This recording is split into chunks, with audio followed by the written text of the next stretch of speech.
संकट कटे मिटे सब पीरा जो सुमरै हनुमत बलवीरा। Hello friends, welcome to my channel.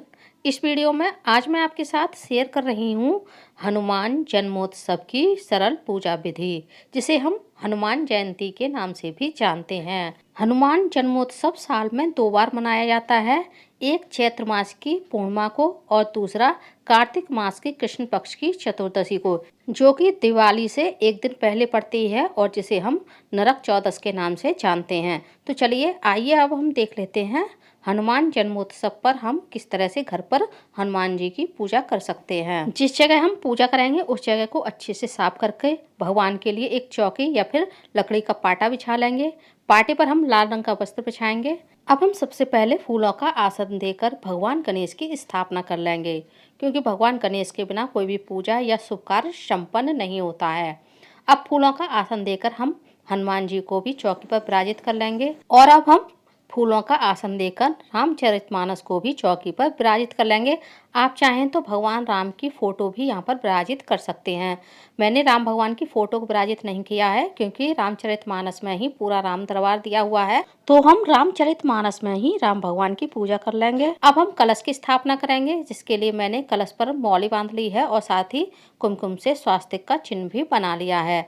अब हम कलश को शुद्ध जल से कंठ तक भर लेंगे। मैंने ये पीतल का कलश लिया है, आप मिट्टी का या फिर तांबे के कलश की भी स्थापना पूजा में कर सकते हैं। अब हम कलश में हल्दी, सुपारी, बतासा और एक सिक्का डाल देंगे, थोड़ी सी दूब घास डालेंगे और हम थोड़े से लाल पुष्प डाल देंगे और थोड़े से अक्षत डाल देंगे। साथ ही हम कलश के मुख पर पंचपल्लव लगाएंगे। पंचपल्लव में मैंने पान के पत्ते लिए हैं, आप आम के या फिर अशोक के पत्ते भी लगा सकते हैं। हनुमान जी को पान बेहद पसंद है, इसलिए मैंने कलश में भी पान के पत्ते ही लगा दिए हैं। और कलश पर हमें एक पूर्ण पात्र भी रखना है, जिसमें आपको थोड़े से चावल या फिर आप गेहूं या जौ भी डाल सकते हैं। और कलश के मुख पर हम एक घी का दीपक रख देंगे। अब हम अक्षत का आसन दे करके कलश को चौकी पर विराजित कर देंगे। अब हम थोड़े से अक्षत का आसन दे करके एक दीपक को हम हनुमान जी के सामने प्रज्वलित करेंगे। ये दीपक मैंने चमेली के तेल से बनाया है, आप चाहें तो घी से भी बना सकते हैं। हनुमान जी की पूजा में चमेली के तेल से हनुमान जी के सामने दीपक भी जलाया जाता है। साथ ही जो पुरुष चोला चढ़ाते हैं वो लोग चमेली के तेल में सिंदूर को मिला करके हनुमान जी को चोला चढ़ाते हैं। सभी भगवान को हमने भाव रूप स्नान करा दिया है, साथ ही दीपक भी प्रज्वलित कर लिया है। और अब हम सर्वप्रथम भगवान गणेश का पूजन करेंगे। तिलक करेंगे, भगवान को अच्छे चढ़ाएंगे और एक हल्दी और एक सुपारी अर्पित करेंगे। साथ ही हम दक्षिणा स्वरूप कुछ पैसे भी अर्पित कर देंगे। अब हम भगवान गणेश की प्रिय दूब घास भी अर्पित करेंगे। साथ ही एक जनेऊ भी हम भगवान गणेश को अर्पित कर देंगे। अब हम इत्र लगा करके भगवान को वस्त्र रूपी मौली भी अर्पित कर देंगे। यदि आपके पास जनेऊ ना हो तो आप कच्चे सूत को 7 बार लपेट करके भगवान को जनेऊ की भावना से अर्पित कर सकते हैं। गणेश जी का पूजन करने के बाद हमें भगवान राम का पूजन करना चाहिए, क्योंकि हनुमान जी बिना राम के पूजन के आपका पूजन स्वीकार नहीं करेंगे। यदि आपके पास राम भगवान की फोटो या फिर मूर्ति ना हो तो आप मन ही मन भगवान राम का ध्यान करते हुए हनुमान जी का पूजन करें, तभी हनुमान बाबा आपकी पूजा को स्वीकार करेंगे। अब हमने राम भगवान को अच्छे चढ़ा दिए हैं, पुष्प चढ़ा दिए हैं, साथ ही चंदन से तिलक कर दिया है और माता सीता को हमने सिंदूर भी दान कर दिया है, साथ ही वस्त्र रूपी मौली भी अर्पित कर दी है।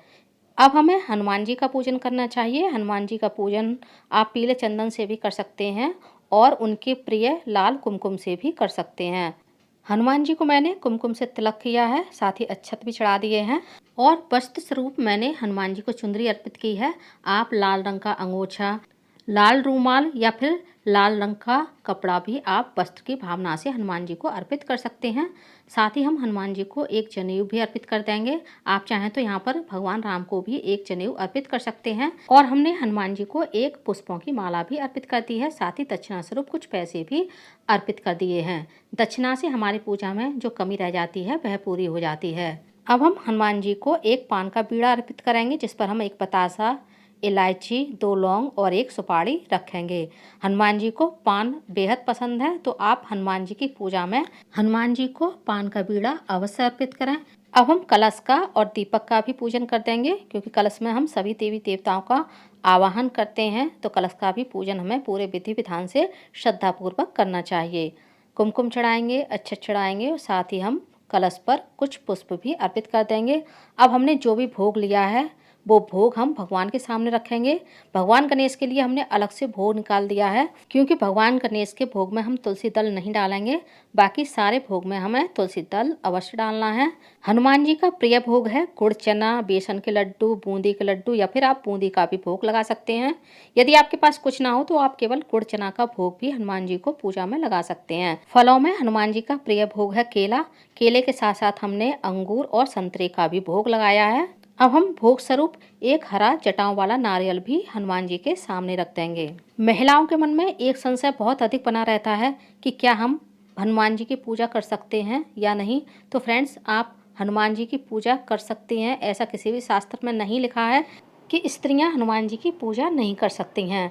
स्त्रियों को केवल हनुमान जी का चोला चढ़ाने की मनाही है, क्योंकि हनुमान जी ब्रह्मचारी हैं और स्त्रियों को हनुमान जी को नहीं छूना है। यदि आप हनुमान जी के चरण स्पर्श कर रहे हैं तो आप दूर से कर लें। उसके अलावा आप हनुमान जी को तिलक आरती कर सकते हैं और हनुमान चालीसा और सुंदरकांड का पाठ भी कर सकती हैं। अब हम हवन करेंगे। हवन से हमारी पूजा में पूर्णता आती है। ये हवन मैं गाय के गोबर के उपले पर कर रही हूँ। आप ये हवन आम की समिधाओं पर, पतासे पर या फिर सूखे हुए नारियल पर भी कर सकते हैं। हवन में सबसे पहले हम 5 घी की आहुतियाँ देंगे। उसके बाद भगवान गणेश के नाम से 5 आहुतियाँ देंगे। उसके बाद हम भगवान राम के नाम से 5 आहुतियाँ देंगे और फिर हम हनुमान जी के नाम से अपनी श्रद्धा के अनुसार, जैसा आपके पास टाइम हो, 5, 7, 11, 21, 51, 108 आप आहुतियाँ हनुमान जी के मंत्रों के साथ हवन कुंड में दे सकते हैं। ये वाला लाल सिंदूर हनुमान जी को चोला में चढ़ाया जाता है।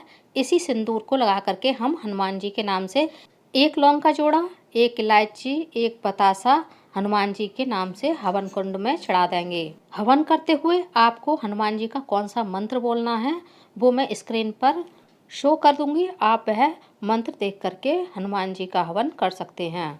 अब हम हवन की आरती पहले भगवान को देंगे। उसके बाद हवन की अग्नि को हम शांत करेंगे और हम स्वयं आरती लेंगे और परिवार के सभी सदस्यों को आरती लेने के लिए बोल देंगे।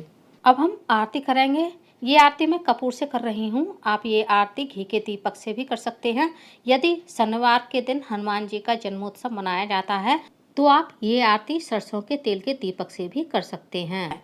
हनुमान जी की पूजा अर्चना करने से शनिदेव शांत रहते हैं। शनि की ढैया, शनि के 7.5 का हमारे जीवन पर कोई असर नहीं होता है।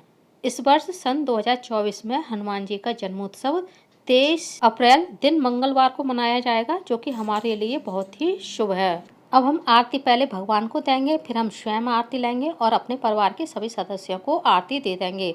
तो फ्रेंड्स, आप सब भी हनुमान जी का इस वर्ष जन्मोत्सव बहुत ही धूमधाम से मनाइएगा, ताकि हनुमान जी आपके परिवार की और आपकी सभी प्रकार के संकटों से, रोग से, दरिद्रता से रक्षा करें और आपको खुशहाल बनाएं। हनुमान जी के जन्मदिन पर आपको 5, 7, 11, 21 जैसी आपकी श्रद्धा हो उतने दीपदान अवश्य करना चाहिए। ये दीपदान आप अपने घर पर, अपने मंदिर में भी कर सकते हैं या फिर आप बाहर मंदिर में जाकर भी यह दीपदान कर सकते हैं। इस दिन आपको रामायण का, हनुमान चालीसा का या फिर सुंदरकांड का पाठ अवश्य करना चाहिए। ये पाठ आप स्वयं भी कर सकते हैं या किसी ब्राह्मण के द्वारा भी यह पाठ आप करवा सकते हैं। हनुमान जन्मोत्सव के अवसर पर आपको किसी हनुमान मंदिर जाकर हनुमान जी से आशीर्वाद अवश्य लेना चाहिए। अब हम हाथ जोड़कर भगवान से विनती करेंगे, हे प्रभु, हमसे पूजा में कोई गलती, अपराध हुआ हो तो उसे हमें क्षमा करें और सभी प्रकार के संकटों से आप मेरी और मेरे परिवार की रक्षा करें। तो उम्मीद करती हूँ फ्रेंड्स, हनुमान जी के जन्मोत्सव के बारे में जो मैंने आपको जानकारी दी है, पूजा विधि बताई है, आप लोगों को पसंद आई होगी।